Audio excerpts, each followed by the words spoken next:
అప్పుల బాధలు వెంటాడుతున్నాయా? అయితే 6 JVR వారి జాతిరత్నాలు ధరించండి. హలో అండి, అందరికీ నమస్కారం.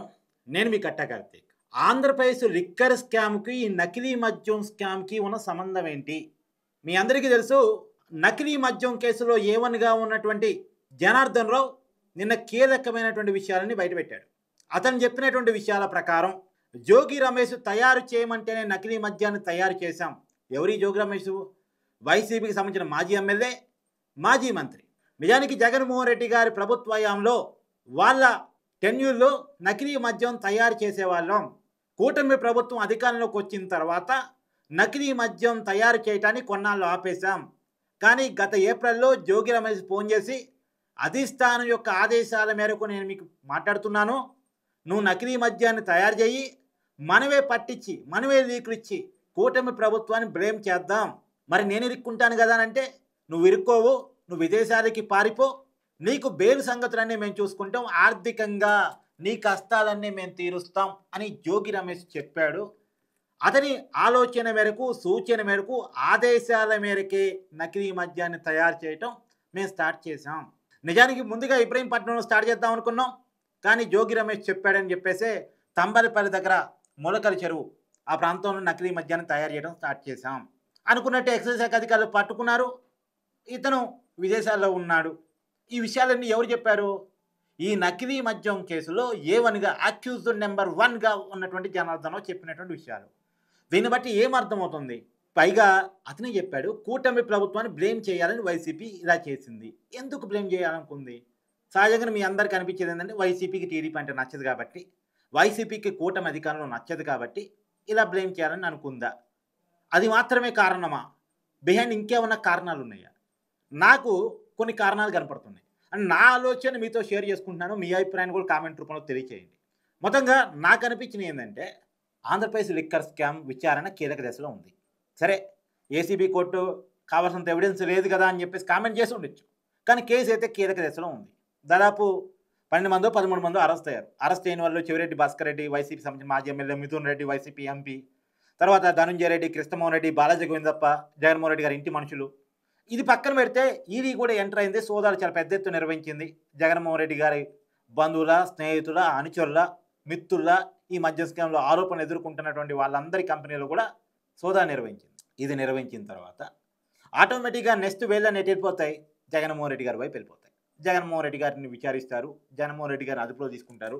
ఈ ఆలోచనలు, ఈ చర్చలు కొనసాగుతున్న సమయంలో ఈ విషయాన్ని సైడ్ ట్రాక్ పట్టించాలి. ఎందుకంటే నకిలీ మద్యం ఆరోపణలు అనేది చాలా ప్రమాదకరమైన ఆరోపణలు. రాజకీయంగా భూస్థాపితం చేసి పడేస్తాయి ఒక పార్టీని కానీ, ఒక వ్యక్తిని కానీ. ఢిల్లీ లిక్కర్ స్కామ్లో కేజ్రీవాల్ పరిస్థితి ఏమైందో మనం చూసాం కదా. సో కాబట్టి నా కంటిన మరకని కూటమికి పూయాలి. ఆంధ్రప్రదేశ్ లిక్కర్ స్కామ్ అని నా మీద ఏదైతే అభియోగాలు మోపారో, నేను కాదు లిక్కర్ స్కామ్ చేస్తుంది కూటమి ప్రభుత్వమే, నేను కాదు చంద్రబాబే అనే దాన్ని పుయ్యాలి. దీనికోసం జగన్మోహన్ రెడ్డి గారు చేసిన ఎత్తుగడ ఈ నకిలీ మద్యం తయారీనా?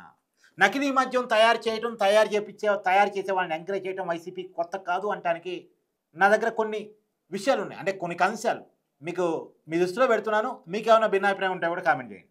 ఎగ్జాంపుల్, నేను గత వీడియోలో కూడా చెప్పున్నాను, గతంలో మల్లాది బార్లో ఒక 7గురు చనిపోయారు అని. మల్లాది విష్ణు గారి బంధువులకు సంబంధించి, అంటే వాళ్ళ బ్రదర్కి సంబంధించినటువంటి బార్లో 7గురు చనిపోయారు. చనిపోవడానికి నకిలీ మద్యం కారణమైన అప్పట్లో పెద్ద ఆరోపణలు, అరెస్టులు, కేసులు అదంతా జరిగింది. తీరా సీన్కా చేస్తే మల్లాది విష్ణు వైసీపీలో జాయిన్ అయ్యారు, ఎమ్మెల్యే టికెట్ తెచ్చుకున్నారు, ఎమ్మెల్యే అయ్యారు. ఈ విషయాలన్నీ మీ దృష్టిలో ఉన్నాయి. తర్వాత జంగారెడ్డిగూడెం, వైసీపీ అధికారంలో ఉన్నప్పుడు జంగారెడ్డిగూడెంలో కల్తీ మద్యం వల్ల, కల్తీ సారా వల్ల 30 మంది చనిపోయారు. వైసీపీ కల్తీ మద్యం కాదు, కల్తీ సారా కాదు అని చెప్పేసి బుకాయించి దాన్ని సహజ మరణాలుగా చూపించే ప్రయత్నం చేసింది. సహజంగా ప్రభుత్వం నకిలీ మద్యం ఆనవాళ్ళని గుర్తించి దానికి కారకులు శిక్షిస్తే జగన్మోహన్ రెడ్డి గారికి చాలా మంచి పేరు వచ్చిండేది. కానీ సహజ మరణాలుగా చిత్రీకరించే ప్రయత్నం చేసింది. ఎందుకు? మల్లాది విష్ణుని పార్టీలు చేయించుకొని ఎమ్మెల్యే టికెట్ ఎందుకు ఇచ్చారు? జంగారెడ్డిగూడెంలో సహజ మరణాలుగా చిత్రీకరించే ప్రయత్నం ఎందుకు చేశారు?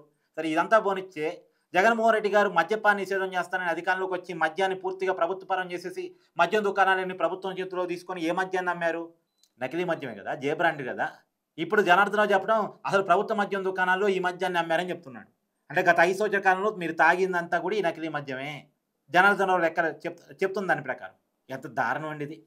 అందుకని దాన్ని సైట్ ట్రై చేయడం కోసం దీన్ని తీసుకొచ్చారు. కానీ ఇది అది అంతా ఒకటే, దేనికి దానికి అంతా కలగలిపి ఉంది అనేటువంటి విషయం ఇప్పుడు బట్టబయలైపోతాం. సో ఏది ఏమైనా ప్రజల ప్రాణాలతో ఆడుకున్నటువంటి నకిలీ మద్యం ఆనవాళ్ళు వైసీపీతో కలిసిన లింకు దారుణం అండి. ఒక రాజకీయ పార్టీ నకిలీ మద్యాన్ని ఎంకరేజ్ చేయడం ఏందండి? అదే కాకాని గోవర్ధన్ రెడ్డి ఎవరు మాజీ మంత్రి ఎన్నికల టైంలో నకిలీ మద్యాన్ని పంపిణీ చేశాడని అతని మీద అభియోగాలు కేసులు ఏదో ఉన్నాయి. అలాంటి వ్యక్తిని వైసీపీలో దాచుకున్నారు. మల్లాది విష్ణుని వైసీపీలో జాయిన్ చేయించుకున్నారు, ఎమ్మెల్యే చేశారు. జంగారెడ్డిగూడెం కేసుని సైడ్ ట్రాక్ పట్టించే ప్రయత్నం చేశారు. జగన్మోహన్ రెడ్డి గారి పరిపాలనలో మద్యం షాపుల్లో దొంగ మద్యాన్ని, నకిలీ మద్యాన్ని, కల్తీ మద్యాన్ని అమ్మారు. కానీ దీని అన్నిటి ఫలితంగా బాధితులు ఎవరండి? సగటు ప్రజలు. చాలామంది మహిళల తాళ్ళు తెంపబడ్డాయి. చాలా కుటుంబాలు ఆగమైపోయినాయి. కాబట్టి నేనేమంటానంటే ఈ నకిలీ మద్యం పేరుతో ప్రభుత్వం మీద కుట్ర చేయడం కాదండి, ప్రజల మీద కుట్ర చేశారు. ప్రజల మీద కుట్ర జరిగింది. ఆంధ్రప్రదేశ్ రాష్ట్రం మీద కుట్ర జరిగింది. ఆంధ్రప్రదేశ్ బ్రాండ్ మీద కుట్ర జరిగింది. సగటు ప్రజల జీవితాల మీద, మధ్య తరగతి జీవితాల మీద కుట్ర జరిగింది. అవునా కాదా? సగటు వైసీపీ కార్యకర్తలు కూడా రియాలిటీగా ఆలోచించారు. మనకి అవి ఒక నాయకుడు ఇష్టం కావచ్చు, ఒక పార్టీ ఇష్టం కావచ్చు. కానీ మన మీద కుట్ర చేసినప్పుడు ప్రభుత్వం మీద కోపంతో, ఎవరి మీద కోపంతో, ఏదో సామెత ఉంటుందండి, అత్తగారి మీద కోపం దుత్త మీద చూపించినట్టు చంద్రబాబు నాయుడు గారి మీద ఉంటే కోపం, చంద్రబాబు నాయుడు గారికి మద్యం తాగే అలవాటు ఉందో లేదో నాకు తెలియదు, లేదన్నా నాకున్న సమాచారం. అతనికి ఏదన్నా నకిలీ మద్యం పోయాలనుకుంటే జగన్మోహన్ రెడ్డి గారికి ఉంటే నకిలీ మద్యం బాటిని చంద్రబాబు నాయుడు గారికి పంపిస్తే బెటర్, లేదా నారా లోకేష్ గారికి పంపిస్తే బెటర్, లేదా పవన్ కళ్యాణ్ గారికి పంపిస్తే బెటర్. కానీ ప్రజలకి ఎందుకండి ఇది? ప్రజలకి నకిలీ మద్యాన్ని పోయటం ఏంటండి? ప్రజల్ని చంపడం ఏంటండి? ప్రజల జీవితాలతో ఆడుకోవటం ఏంటండి? చంద్రబాబు నాయుడు గారికో, పవన్ కళ్యాణ్ గారికో, నారా లోకేష్ గారికో బ్యాడ్ నేమ్ తీసుకురావడం కోసం ప్రజలకి నకిలీ మద్యాన్ని పోయటం ఏంటండి? జగన్మోహన్ రెడ్డి గారు తన అరెస్టును ఆపుకోవడం కోసం, తను సేవ్ కావటం కోసం, తన కంటినటువంటి మక్కిలిని ప్రభుత్వానికి పోయటం అనేటువంటిది నాకెందుకో కరెక్ట్ కాదనిపిస్తుంది. ఆ క్రమంలో ప్రజల మీద చేసినటువంటి దండయాత్ర ఇంకొంత బాధాకరంగా అనిపిస్తుంది. మీ అభిప్రాయాన్ని కామెంట్లో కూడా తెలియజేయండి. Thank you.